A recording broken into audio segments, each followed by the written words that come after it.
This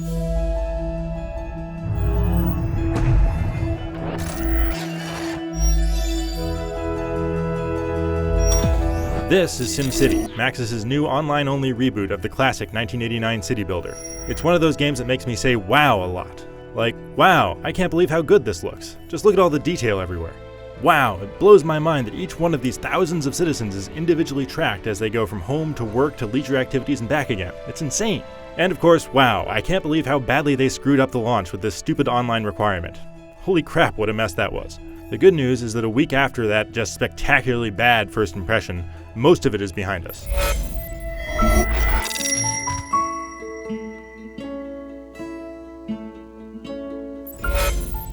Don't get me wrong, there are still a lot of issues that Maxis needs to clean up here, but SimCity is at least at a point where it's as reliably playable as most new online games, as far as being able to log in and load a save city whenever you want goes anyway.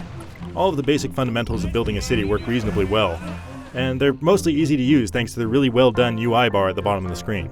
The road drawing tool can be finicky sometimes though, and the train station in particular is a pain to set up right. But otherwise, this is by far the prettiest and most user-friendly city builder I've ever seen.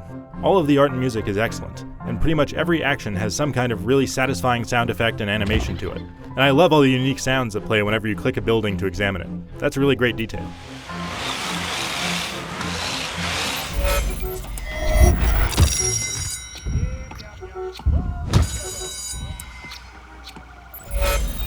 Laying out a good city is a challenge of foresight. It took a little experimentation before I started to pick up some of the major do's and don'ts of traffic planning and on the ideal ratios of residential, commercial, and industrial zones. There's a real sense of pride that comes from building up a successful city, and particularly if you use the inefficient but still useful free drawing road tool, you're likely to end up with a pretty unique creation. City sizes are kept frustratingly small though, and all maps are the same tiny size. This SimCity wants to be less about building a standalone metropolis and more about building a network of smaller, more specialized cities that all support each other. Those cities can either be run by up to 15 other players, or all by yourself hopping between them, and they can all pool their resources to benefit the entire region. This is a really interesting idea for multiplayer city building, and it could have been a lot of fun if it worked right. But it very rarely does. I couldn't reliably share resources like water and electricity between cities like I'm supposed to, and that completely breaks the whole point of this system, and in fact the entire always online requirement. It makes me kind of sad to think that a broken feature like this is the reason I can't save my city, unleash some of these great UFO attack and zombie outbreak disasters, and then revert back to the saved version. So far, it's really not a good trade-off at all. Another limitation of those small maps is that the terrain is set in stone, no pun intended, and it can only be slightly altered by using roads. That's kind of a downer if you wanted to make a Venice-style city or recreate a hill in your hometown, but there are dozens of maps to choose from. Most of those maps also have another new feature: exploitable natural resources like oil, coal, and ore. Those can all be extracted and refined into more valuable commodities and sold off for a profit. I do like how these resources are all randomly distributed, because it gives me a reason to change up my city's design each time. But my issue is they effectively turn SimCity into a trading game rather than a city builder. And that just lets me effectively ignore the city itself if I want to.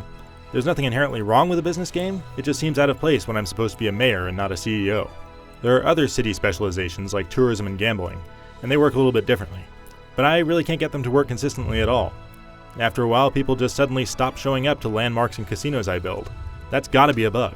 In fact, sometimes it feels like there are as many bugs running around SimCity as virtual people. Now, it's entirely possible that a few of these things aren't bugs at all, but SimCity just hasn't explained to me why they're happening. It's actually pretty bad at that, which is surprising considering all of its really cool information overlay views. But outside of the brief tutorial, Maxis just doesn't really cover how a lot of things work, and figuring them out by yourself can be tricky. One more thing. At the time of this review, the fastest time acceleration speed has been disabled because of server problems.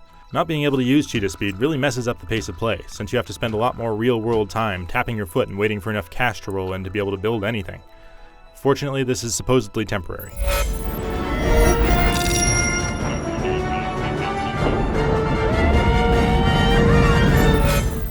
In SimCity, Maxis created what's indisputably the most elaborate and detailed city builder game ever made, and then went out of its way to layer on top of that a complex multiplayer system with all the same weaknesses as a typical MMO. With so many points of potential failure, it's really not all that surprising that SimCity breaks down frequently. I can still recommend it to people who love a good city builder because it's really awe-inspiring to watch it work, and there's nothing else quite like it out there. But only with the caveat that these bugs are lurking, and the longer you play, the more likely you are to get frustrated. For more on SimCity, head over to IGN.